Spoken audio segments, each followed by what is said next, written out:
जय हिंद दोस्तों, स्वागत है आपका अपने YouTube चैनल व्यू कॉन्सेप्ट में। दोस्तों, आज हम लोग दरोगा सीरीज में प्लेटफॉर्म का वॉल्यूम 2 देखेंगे और इसका सीट संख्या है 12।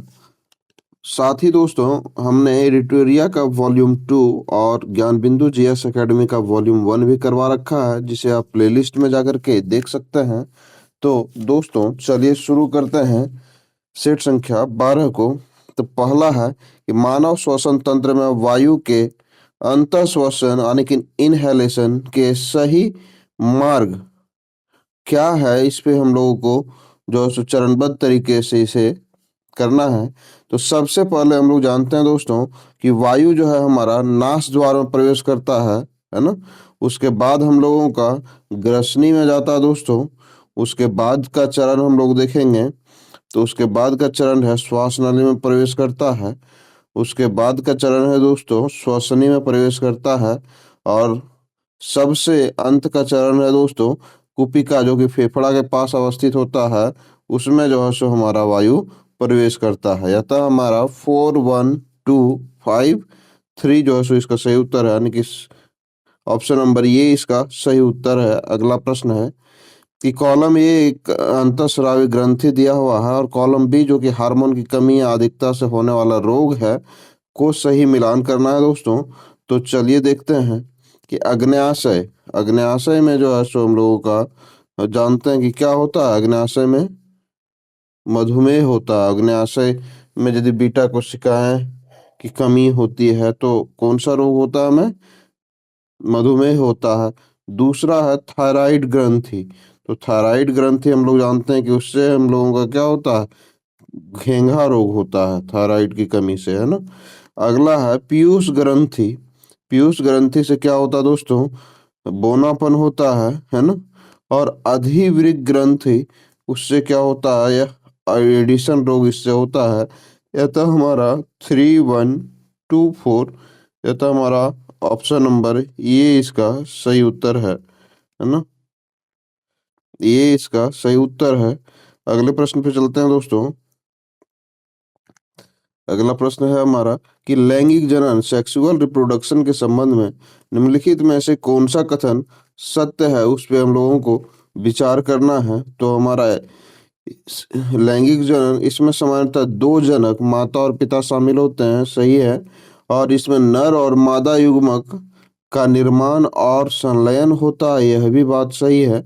और उत्पन्न संतति अनुवांशिक रूप से जनकों से भिन्न होती है, जिससे विभिन्नता आती है, यह भी बात सही है दोस्तों। यह तो हमारा सभी ऑप्शन सही है। ऑप्शन नंबर सी हमारा सही उत्तर होगा।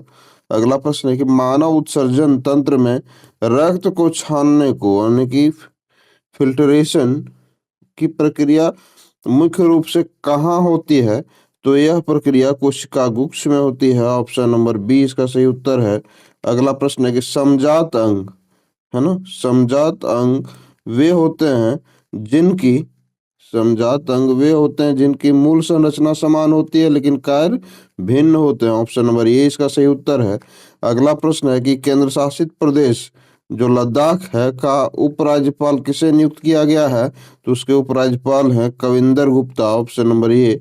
अगला प्रश्न है कि 15 जुलाई 2015 को अमेरिकी कंपनी अमेरिकी कंपनी जो कि टेस्ला है ने भारत में अपना पहला अनुभव केंद्र यानी कि एक्सपीरियंस सेंटर कहाँ खोला है? तो वह है मुंबई। ऑप्शन नंबर डी इसका सही उत्तर है।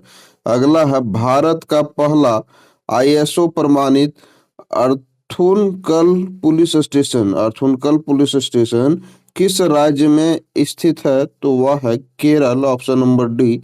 अगला प्रश्न है इन ये sentence has been given in direct or indirect out of the four alternatives suggested, select the one of which best expresses the same sentence in indirect या direct and mark your answer in the answer sheet। तो हम लोग देखते हैं प्रश्न को दोस्तों। तो प्रश्न है हमारा, सॉरी, प्रश्न को देख लेते हैं। The teacher said to the student the teacher said to the student why were you absent yesterday. तो इसका हम लोग इनडायरेक्ट स्पीच में यदि बोलेंगे दोस्तों तो होगा the teacher asked the student why he had been absent in the previous day. Yesterday हमारा किसमें बदल जाता है, इनडायरेक्ट में, तो प्रीवियस डे में बदल जाता है। तो यह था हमारा ऑप्शन नंबर डी इसका सही उत्तर है। अगले प्रश्न पे चलते हैं कि select the option that expresses the given sentence in passive voice. तो पेसिव वॉइस में कन्वर्ट करना है, तो he does not buy shirts, है ना, he does not buy shirts, तो इसका सही उत्तर होगा shirts are not bought by him. Option number C इसका सही उत्तर होगा। अगला प्रश्न है कि बौद्ध धर्म में धर्म चक्र प्रवर्तन का अर्थ निम्न में से क्या है। तो इसका है बुद्ध द्वारा अपना प्रथम उपदेश को देना ही जो है सो धर्म चक्र प्रवर्तन कहलाया। ऑप्शन नंबर बी इसका सही उत्तर है। अगला प्रश्न है कि भारतीय स्वतंत्रता आंदोलन के क्रांतिकारी घटनाओं में जो काकोरी कांड कब घटित हुआ। तो यह 1925 में हुआ, अगस्त 1925, है ना। तैमूर के आक्रमण के समय दिल्ली सल्तनत के सिंहासन पर किस वंश का शासन था। तो तुगलक वंश का शासन था।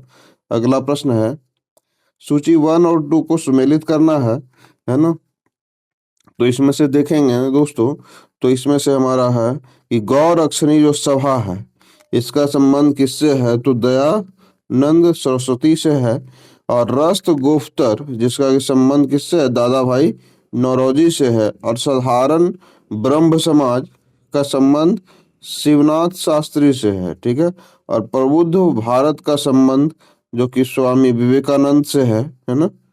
यह तो हमारा 3241 इसका सही उत्तर है। तो ऑप्शन नंबर सी इसका सही उत्तर होगा। अगला प्रश्न है कि 6 फरवरी 1922 को वाशिंगटन में हुई पंचशक्ति नौसैनिक संधि द 5 पावर नेवल ट्रीटी में शामिल 5 देश कौन कौन से हैं। तो विदेश हैं अमेरिका, ब्रिटेन, जापान, फ्रांस और इटली। ऑप्शन नंबर ये इसका सही उत्तर है। अगला है कि गुप्तकालीन जो दशावतार मंदिर कहाँ अवस्थित है। तो वह अवस्थित है देवगढ़ ललितपुर में। ऑप्शन नंबर ये इसका सही उत्तर है। अगले प्रश्न पे चलते हैं।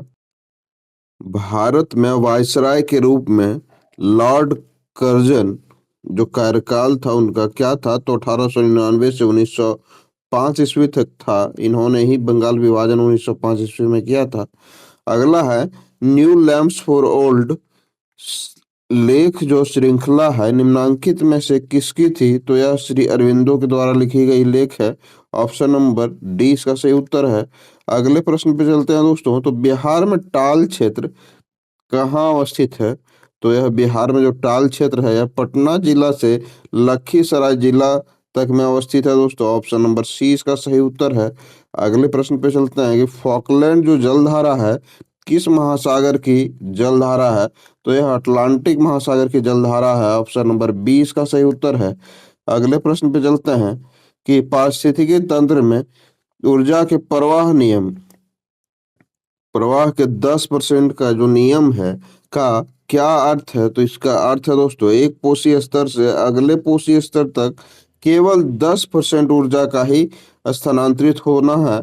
तो यही जो है सो हमारा 10% नियम कहता है। अगला प्रश्न है कि पौधों की जड़ों द्वारा अवशोषित जो जल है और खनिजों का पत्तियों तक ऊपर की ओर परिवहन कौन करता है। तो वह रसारोहण करता है। परिवहन क्या कहलाता है दोस्तों। तो वह क्या कहलाता है, रसारोहण। Option number C ascent of sap कहलाता है। अगला है कि निम्नलिखित रासायनिक बंधों केमिकल बॉन्ड को उनकी औसत प्रबलता यानी कि एवरेज स्ट्रेंथ के बढ़ते हुए क्रम में व्यवस्थित करना है। तो इसका हम लोग देखेंगे उत्तर क्या है। तो हाइड्रोजन बंध जो कि सबसे मजबूत हो सबसे कमजोर एक तरह से कह सकते हैं, उससे हम लोग को बढ़ते क्रम में अवस्थित करना है, यानी कि जो सबसे कमजोर होगा उसके बाद जो मजबूत होगा उसके बाद जो मजबूत होगा, इस तरह से हमको बढ़ना है। तो हाइड्रोजन बॉन्ड सबसे कमजोर है, उसके बाद हम लोग आएंगे तो हमारा यह ध्रुवी यानी कि नॉन पोलर कोवलेंट बॉन्ड आता है। Option number 3। तो उसके बाद भी हम लोग देखेंगे तो हम लोगों का आता है दोस्तों पोलर कोवलेंट बॉन्ड, ठीक है। जिससे कि HCl जुड़ा होता है। उसके बाद हमारा अंतिम जो है सो आता है क्या, आयनिक बॉन्ड, जो कि NaCl आयनिक बॉन्ड से जुड़ा होता है। अतः हमारा 4312 इसका सही उत्तर है, ऑप्शन नंबर ए। अगले प्रश्न पे चलते हैं। तो दिए गए कथनों पर विचार करना है ना।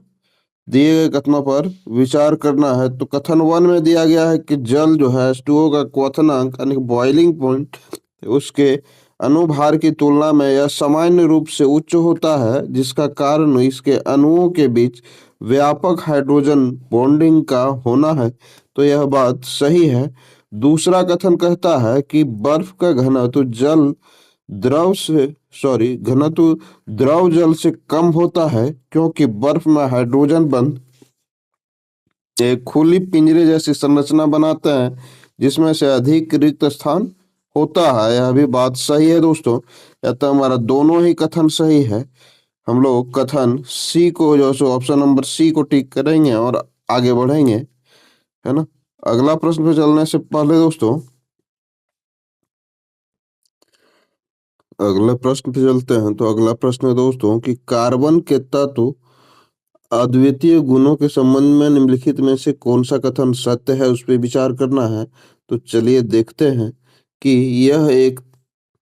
यह किसी भी अन्य तत्व की तुलना में श्रृंखलन का गुण अधिक अत्यधिक प्रदर्शित करता है ना। यह सही है। और इसकी चतुसंयोजकता, है ना, टेट्रावैलेंसी इसे 4 अन्य परमाणुओं के साथ बंध बनाने की क्षमता जो है सो प्रदान करती है। यह भी बात सही है हमारा। अगला प्रश्न पे चलते हैं कि 1 2 तो हमारा सही है कथन। और अगला 3 4 को देखते हैं।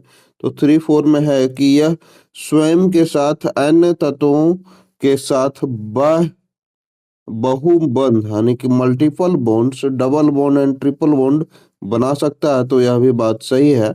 और कार्बन का अपरूप ग्रेफाइट ज्ञात सबसे कठोर प्राकृतिक पदार्थों में से एक है। तो नहीं दोस्तों, यह ग्रेफाइट कठोर नहीं है। हीरा जो है सो सबसे कठोर है, जो कि कार्बन का अपरूप है। या तो हमारा ऑप्शन नंबर 4 गलत है।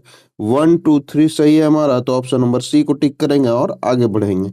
अगला है संयुक्त राष्ट्र जनसंख्या पुरस्कार 2025 से किसे जो है सो सम्मानित किया गया है। तो वह है वर्षा देश पांडे, ऑप्शन नंबर बी।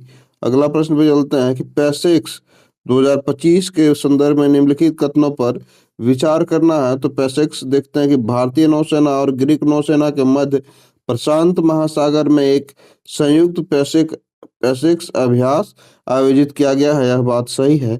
और हेलेनिक ग्रीक नौसेना पोत HMS सारा के साथ पैसेक्स अभ्यास करने के लिए INS तरकस को तैनात किया गया। यह ऑप्शन गलत है।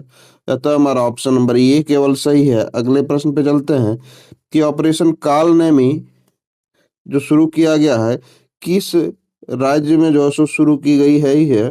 तो यह उत्तराखंड में शुरू किया गया है ऑपरेशन कालनेमी को। दोस्तों, हम लोगों ने ऑपरेशन का भी एक अलग से वीडियो तैयार किया है। हम लोगों ने देखा है कि बार बार ऑपरेशन से प्रश्न पूछा जाता है, तो हमने करंट अफेयर के महत्वपूर्ण टॉपिक में इसे ऐड किया है और एक वीडियो तैयार किया, जिसे आप प्ले लिस्ट में भी जा करके देख सकते हैं। अगला प्रश्न है कि कृष्ण कृष्ण का विलोम शब्द पूछा जा रहा है। तो शुक्ल इसका विलोम शब्द है ना। कृष्ण पक्ष और शुक्ल पक्ष हम लोग जानते हैं ना। तो कृष्ण पक्ष जो है सो है और यह शुक्ल पक्ष है, इसका अपोजिट। पाने की इच्छा वाला इस वाक्यांश के लिए सही शब्द कौन सा है। तो है पिपासु, ऑप्शन नंबर डी। अगला प्रश्न है कि एटलस पर्वत जो कि अफ्रीका महादेश के किस भाग में अवस्थित है। तो वह है उत्तर पश्चिम भाग में, ऑप्शन नंबर बी। खार्तूम निम्न में से किस अफ्रीकी देश की राजधानी है। तो वह है सूडान की राजधानी है खार्तूम।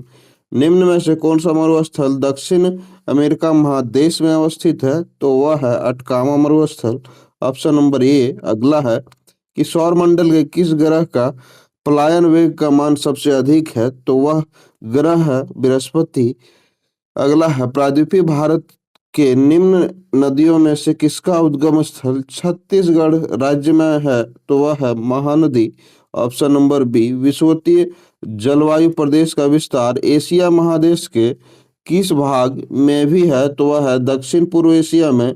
अगला प्रश्न है कि वित्तीय वर्ष 2019-20 से वित्तीय वर्ष 2023-24 तक किस वित्तीय वर्ष में बिहार राज्य को केंद्र सरकार से प्राप्त सहायता अनुदान की रकम सबसे जो है सो कम रही है, तो वह है वर्ष 2023-24 में प्राप्त राशि रकम है ना।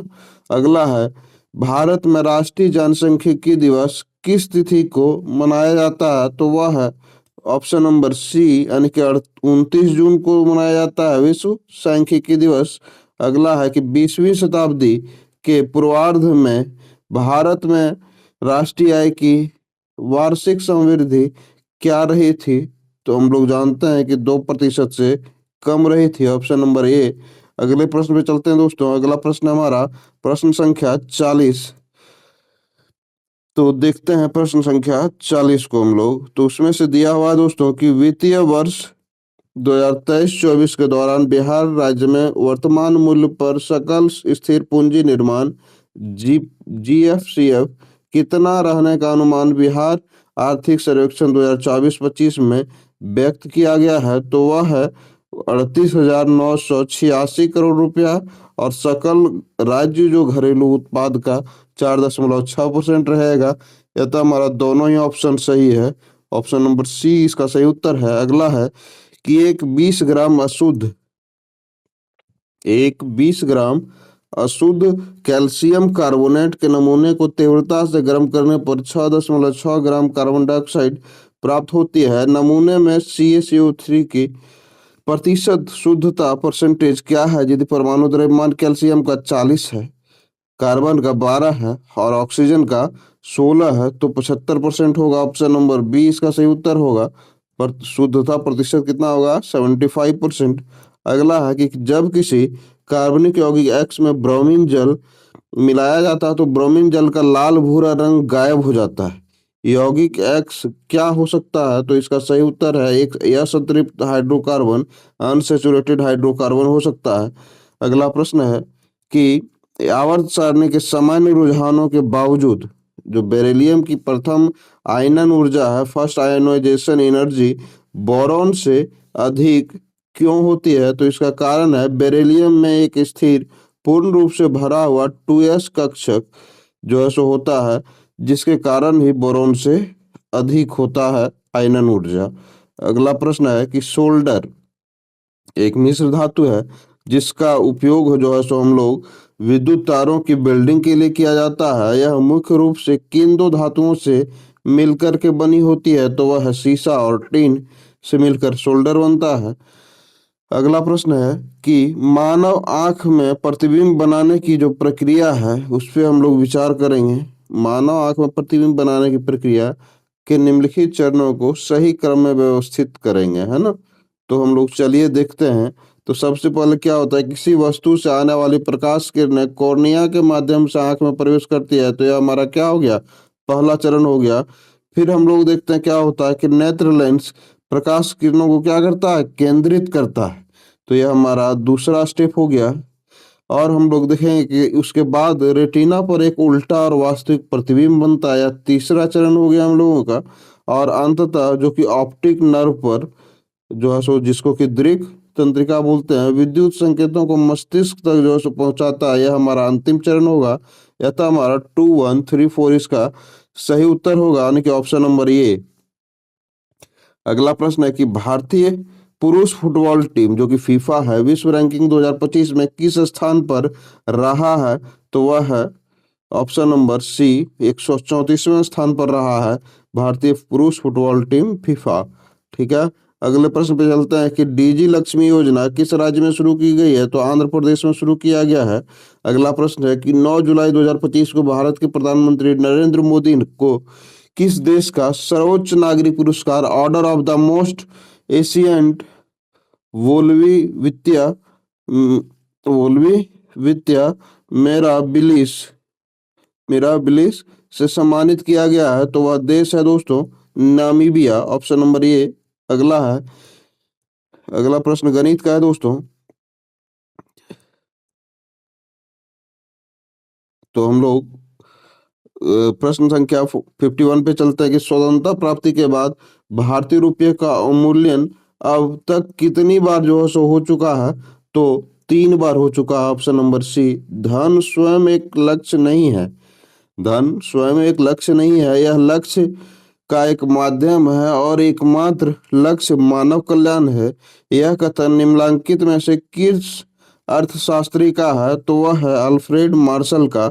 अगला प्रश्न है कि सशक्त महिला सक्षम महिला, ठीक है, यह निश्चय बिहार सरकार के किस चरण के 7 निश्चय योजना में घोषित किया गया है? तो वह है 7 निश्चय 2 में। अगला है किस मुद्रा के अवमूल्यन का उद्देश्य निम्न में से क्या होता है? तो निर्यात को बढ़ावा देना होता है किसी मुद्रा का अवमूल्यन का उद्देश्य। अगला प्रश्न है कि वर्ष 1950 से 1990 के कालखंड में भारत की अर्थव्यवस्था के संदर्भ में निम्नलिखित में से कौन सा कथन सत्य है, उस पर विचार करना है। तो जीडीपी में कृषि के अंशदान में कमी आई है, यह बात सही है, और कृषि पर निर्भर जनसंख्या के अनुपात में कोई उल्लेखनीय कमी उसमें से नहीं आई है दोस्तों। तो यह भी बात हमारा सही है, अतः हमारा दोनों ही ऑप्शन हमारा सही है। अगला प्रश्न है कि विधान परिषदों की संरचना जो है का उल्लेख भारतीय संविधान में किस अनुच्छेद में है? तो इसका सही उत्तर है अनुच्छेद 171 में। और भारत शासन अधिनियम 1858 के संबंध में निम्नलिखित में से कौन सा कथन सही है? तो यह हमारा वायसराय पद की भी शुरुआत करवाता है भारत शासन अधिनियम 1958, और भारत के सचिव पद की भी शुरुआत करवाता है, ठीक है। अतः हमारा दोनों ही ऑप्शन सही है, ऑप्शन नंबर सी इसका सही उत्तर होगा। अगला प्रश्न है कि भारतीय संविधान को किस तिथि को जो है सो भंग किया गया था? तो इसका सही उत्तर होगा 24 जनवरी 1950 ईस्वी को। Option number C. भारतीय संविधान में राष्ट्रपति के निर्वाचन की पद्धति को किस देश के संविधान से अपनाया गया है? तो वह है ऑप्शन नंबर सी, यानी कि भारतीय संविधान का जो है आयरलैंड से अपनाया गया है, ठीक है, निर्वाचन की पद्धति। अगला प्रश्न है कि भारतीय संविधान की प्रस्तावना के संबंध में निम्नलिखित में से कौन सा कथन सही है? तो हम लोग जानते हैं कि यह संशोधन योग्य है प्रस्तावना, ऑप्शन नंबर ए। अगला प्रश्न है, अगले प्रश्न पे चलते हैं। तो एक उत्तल लेंस के बारे में दिया गया है कि किसी वस्तु का वास्तविक प्रतिबिंब बना सकता है। यह वास्तविक प्रतिबिंब के बारे में निम्नलिखित में से कौन सा कथन सत्य है, इस पे विचार करना है। तो उत्तल लेंस जो है सो प्रतिबिंब सदैव उल्टा जो है सो बनाता है, यह बात सही है, और यह प्रतिबिंब आवर्धित, छोटा और वस्तु के आकार का हो सकता है, यह भी बात हमारा सही है दोस्तों। अगले पे चलते हैं कि अगला ऑप्शन हमारा क्या दिया हुआ है। तो अगला दिया हुआ कि यह प्रतिबिंब तब बनाता है जब वस्तु को फोकस से परे रखा जाता है, तो यह भी हमारा ऑप्शन सही है, और इस प्रतिबिंब को पर्दे पर प्राप्त किया जा सकता है, यह भी बात हमारा सही है दोस्तों। यह तो हमारा 1 2 3 4 सभी सही है, ऑप्शन नंबर डी को टिक करेंगे। अगला प्रश्न जो है सो है कि एक बल जो 10 केजी द्रव्यमान के वस्तु पर 0.5 सेकंड के लिए कार्य करता है, तो जिससे उसका वेग जो है सो 2 मीटर पर सेकंड से 4 मीटर पर सेकंड हो जाता है, तो बल का परिमाण इसमें क्या होगा? तो इसका सही उत्तर है 40 न्यूटन होगा। अगला प्रश्न है कि जब प्रकाश की कोई तरंग हवा से पानी में जाती है तो उसका गुण अपरिवर्तित रहता है, तो इसका सही उत्तर है आवृत्ति जो है सो अपरिवर्तित रहता है, फ्रीक्वेंसी। 15 वोल्ट के विभवांतर वाले दो बिंदुओं के बीच 4 जो है सो कूलाम के आवेश को स्थानांतरित करने में कितना जो है सो कार्य किया जाता है? तो इसका सही उत्तर है 60 जूल, ऑप्शन नंबर सी। अगला प्रश्न है कि एक साधारण आवर्धक लेंस मैग्नीफाइंग ग्लास में होता है, क्या होता है दोस्तों? तो इसका सही उत्तर है एक उत्तल लेंस होता है जो एक आवर्धित आभासी प्रतिबिंब बनाता है मैग्नीफाइंग ग्लास में, यानी कि आवर्धक लेंस में। अगले प्रश्न पे चलते हैं। तो अगला प्रश्न है कि भारत ने किस वर्ष के लिए संयुक्त राष्ट्र जलवायु परिवर्तन COP 33 की उम्मीदवारी का दावा किया है? तो 2028 में, ऑप्शन नंबर सी इसका सही उत्तर है। अगला प्रश्न है कि पंडित दीनदयाल उपाध्याय गरीबी मुक्त गांव योजना किस राज्य में शुरू की गई है? तो यह है राजस्थान, ऑप्शन नंबर सी इसका सही उत्तर है। अगला है कि ब्रिक्स शिखर सम्मेलन 2026 की मेजबानी कौन सा देश करेगा? तो अपना देश भारत करेगा। अगला प्रश्न है गणित का, है ना, जिसे आप खुद हल करेंगे। अगले प्रश्न पे आते हैं। तो सिक्किम को किस वर्ष पूर्ण राज्य का दर्जा दिया गया? तो हम लोग जानते हैं कि वह है वर्ष 1975। भारतीय संविधान में पहला संशोधन किस वर्ष हुआ था? तो वह है 1951 ईस्वी में। अगला प्रश्न है दोस्तों कि 74वां संविधान संशोधन अधिनियम के संबंध में निम्नलिखित में से कौन सा कथन सत्य है? तो संविधान में 12 अनुसूची का समावेश किया गया है, यह बात सही है। संविधान के भाग 9 ए का जो समावेश किया गया है संविधान में, तो यह भी बात सही है। यह तो हमारा उपयुक्त दोनों ही ऑप्शन सही है दोस्तों। अगला प्रश्न है कि निम्नलिखित में से किस नदी का उल्लेख जो सो ऋग्वेद में नहीं है पूछा गया है? तो इसका हम लोग सही उत्तर है कृष्णा नदी का उल्लेख नहीं है। अगले प्रश्न पे चलते हैं। तो प्रश्न संख्या 75 है। तो 2011 के जनगणना के अनुसार निम्नलिखित में से दक्षिणी राज्य की साक्षरता दर जो कि सबसे कम है वह है आंध्र प्रदेश। अगला प्रश्न है कि किस राज्य के मठों में सत्रिया नृत्य शैली विकसित की गई थी? तो वह राज्य है असम। अगला प्रश्न है कि सार्वजनिक सत्य धर्म जो कि पुस्तक के लेखक कौन है? तो इसका सही उत्तर है ज्योतिबा फूले। भारतीय संविधान के किस अनुच्छेद में यह प्रावधान दिया गया है कि राज्य अनुसूचित जातियों और अनुसूचित जनजातियों के शैक्षिक और आर्थिक हितों को बढ़ावा देने के लिए काम करेगा? तो इसका सही उत्तर क्या होगा दोस्तों? तो अनुच्छेद 46 इसका सही उत्तर होगा। अगले प्रश्न पे चलते हैं। तो अगला प्रश्न है कि ग्राहक को वस्तुएं और सेवाएं खरीदने की क्षमता कहाँ जो है सो प्राप्त होती है? तो इसका सही उत्तर है आय से प्राप्त होती है। असमिया कैलेंडर के अनुसार नए वर्ष का प्रारंभ फसल कटाई ऋतु की शुरुआत के साथ होता है, जिसे हम लोग किस नाम से जानते हैं?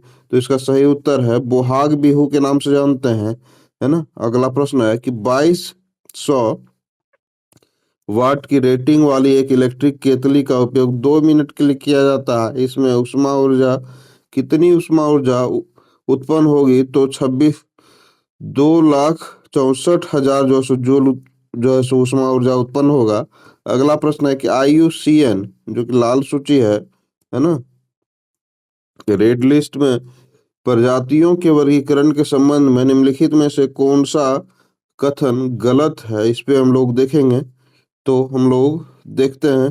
तो हमारा जो संकटपन श्रेणी का अर्थ है कि प्रजाति पूरी तरह से विलुप्त हो चुकी है, उसी को हम लोग रेड डाटा में जो सो सूचीबद्ध करते हैं, है ना।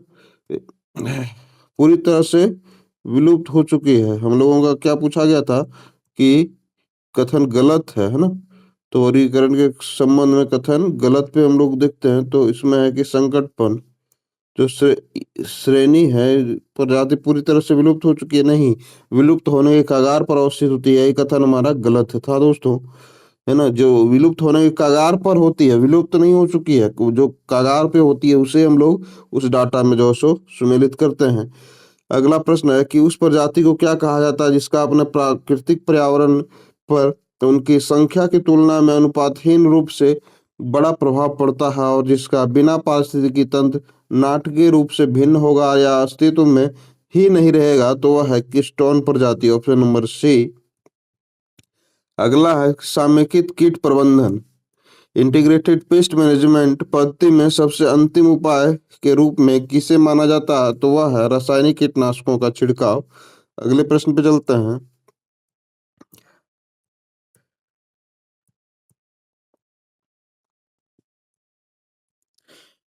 कृषि में फलीदार फसल, है ना, को गैर फलीदार फसल के साथ बारी बारी से उगाने की प्रथा जो जिसे कि फसल चक्रण कहते हैं का मुख्य वैज्ञानिक कारण क्या है? तो फलीदार फसलों की जड़ ग्रंथिकाओं में मौजूद राइजोबियम जो बैक्टीरिया होता है वायुमंडलीय नाइट्रोजन को यौगिकों में परिवर्तित करके मिट्टी को जो है सो उर्वरता को स्वाभाविक रूप से बढ़ाता है। इस वजह से फलीदार फसल के साथ गैर फलीदार फसल हम लोग लगाते हैं। अगला प्रश्न है कि भारत की पहली प्राइवेट सैटेलाइट इंटरनेट सेवा जो कि अनंत टेक्नोलॉजी किस वर्ष तक लॉन्च की जाएगी? तो यह है 2028 तक। भारत के प्रथम राष्ट्रीय सहकारी विश्वविद्यालय त्रिभुवन सहकारी विश्वविद्यालय का शिलान्यास कहाँ किया जाएगा? तो इसका सही उत्तर है आनंद, गुजरात में। ऑप्शन नंबर बी अगला है कि 2 जुलाई 2025 को सेल ने अपना पहला अंतर्राष्ट्रीय कार्यालय कहाँ खोला है? तो वह है दुबई में। Option number A. अगला प्रश्न पे चलते हैं, है ना। तो अगला प्रश्न गणित का है। अगले प्रश्न पे हम लोग चलते जाएंगे। तो अगला प्रश्न है, निम्नलिखित में से किस आंदोलन में महात्मा गांधी ने भूख हड़ताल को हथियार के रूप में सर्वप्रथम प्रयोग में लाया था? तो अहमदाबाद हड़ताल के समय सर्वप्रथम प्रयोग में लाया था।